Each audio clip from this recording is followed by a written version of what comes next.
حضرت عبداللہ بن حذافہ رضی اللہ تعالیٰ غیر مسلموں کے فوج نے، رومیوں نے آپ کو قید کر لیا اور اپنے بادشاہ کے سامنے پیش کیا۔ بادشاہ کے سامنے جب حضرت عبداللہ بن حذافہ پیش ہوئے، آپ کو لے جایا گیا تو بادشاہ نے کہا کہ تم اپنا مذہب اسلام تبدیل کر لو، اپنے مذہب کا انکار کر دو، دین سے پھر جاؤ تو میں تمہیں اپنی بادشاہت میں شریک کر لوں گا، اپنی بیٹی کا نکاح تمہارے ساتھ کر دوں گا۔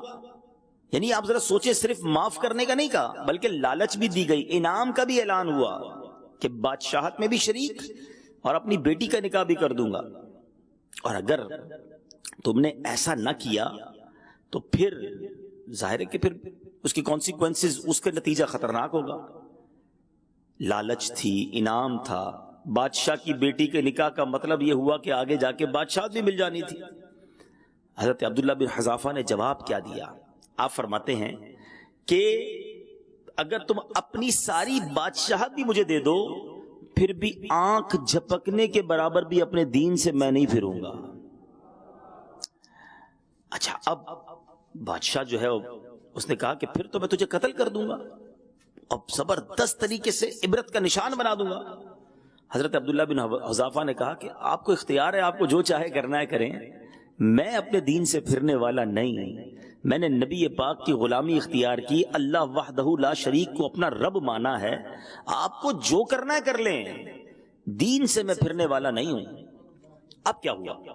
بادشاہ کے حکم سے تیر اندازوں کو بلایا گیا، باقاعدہ یوں سمجھیے کہ حضرت عبداللہ بن حذافہ کو سامنے کھڑا کیا گیا اور اب تیر برسانے والے ماہر وہ کھڑے کر دیے گئے، اور اب بار بار آپ کے جسم پر تیر برسائے گئے، پتھر نہیں، تیر جو جسم میں پیوست ہو جاتا ہے۔ آپ کو تیر لگتے جاتے اور آپ بار بار یہ کہتے کہ میں نے اپنے دین کو نہیں چھوڑنا ہے۔ تیر برسانے والے کہتے اپنے دین کو چھوڑ دو، پھر جاؤ اپنے دین سے۔ آپ صبر و استقلال کے پیکر بنے رہے، فرماتے ہرگز نہیں۔ اب آخر بادشاہ نے کیا کہا کہ ان کو سولی سے اتارا جائے، جسم جو ہے وہ زخموں سے چور چور ہو چکا تھا، کہ سولی سے اتارو اور پیتل کی بنی ہوئی دیگ میں تیل ڈالو اور اس کے نیچے آگ جلاؤ۔ تیل ڈالا گیا، شدید آگ جلائی گئی، تیل کھولنے لگ گیا۔ آپ کو خوف زدہ کرنے کے لیے کیا کیا گیا؟ ایک مسلمان قیدی کو لایا گیا اور اس کھولتے ہوئے تیل میں ڈال دیا گیا۔ اس شخص کا گرم تیل میں جیسے ہی ڈالا گیا گوشت جل گیا، فقط ہڈیاں چمک کر اوپر آ گئی۔ اب آپ سے کہا گیا ابھی بھی آخری موقع ہے، ایمان سے پھر جاؤ، ورنہ جو اس کا حال ہوا ہے وہی حال تمہارا ہوگا۔ ہمارا مذہب قبول کر لو ورنہ تمہیں بھی اس دیگ میں ڈال دیا جائے گا۔ اللہ اکبر! تصور کرتے جانا میرے پیارے اسلامی بھائیوں، کبھی زندگی میں اللہ نہ کرے ایسا امتحان میرا اور آپ کا لیا جائے تو ہمارا کیا حال ہوگا۔ آپ نے کیا کہا؟ آپ فرماتے ہیں میں اپنے دین کو ہرگز نہیں چھوڑوں گا، تم نے جو کرنا ہے کر لو۔ اب بادشاہ نے حکم دیا کہ ان کو بھی آگ میں ڈال دیا جائے۔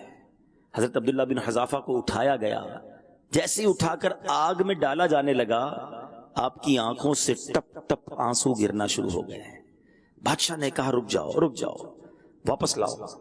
وہ سمجھا کہ اب آگ میں اس دیگ میں جانے کے خوف کی وجہ سے اب آپ کو زندگی سے محبت ہے، پیار ہے، غم ہو رہا ہے، رو رہے ہیں۔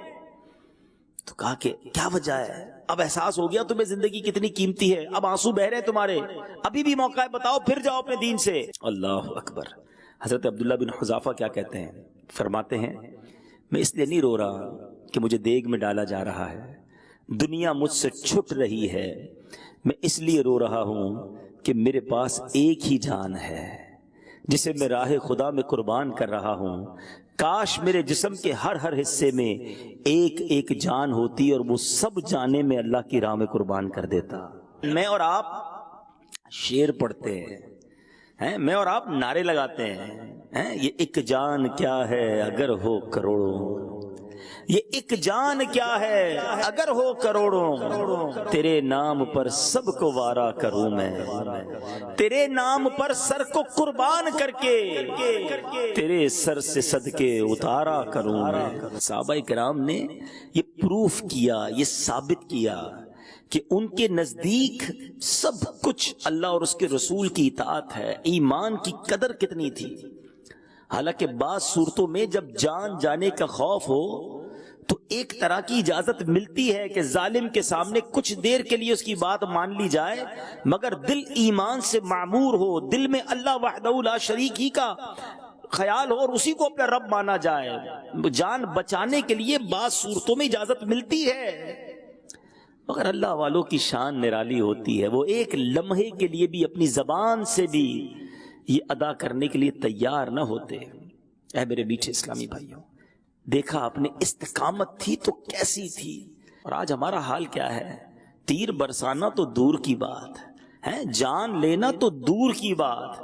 ہمیں کوئی محبت سے نہ ملے تو ہم کہتے ہیں بھائی میں نے اب دین کا کام نہیں کرنا ہے، میں تو بڑی محبت سے گیا تھا دعوت نیکی کی دعوت دینے، بیان کرنے، درس کرنے، اس کو اجتماع کے لیے بلانے، اس کو جناب نماز کے لیے بلانے، میرا بات ہی صحیح طریقے سے نہیں سنی، مجھے جھاڑ دیا ہے، میری بے عزتی کر دی، میں نے نہیں کرنا اب نیکی کا کام۔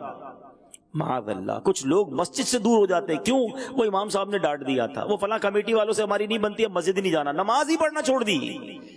یہ محبت ہے دین سے، یہ استقامت ہے دین پر۔ صلو علی الحبیب صلی اللہ تعالی علی محمد۔ مجھے اپنی اور ساری دنیا کے لوگوں کی اصلاح کی کوشش کرنی ہے۔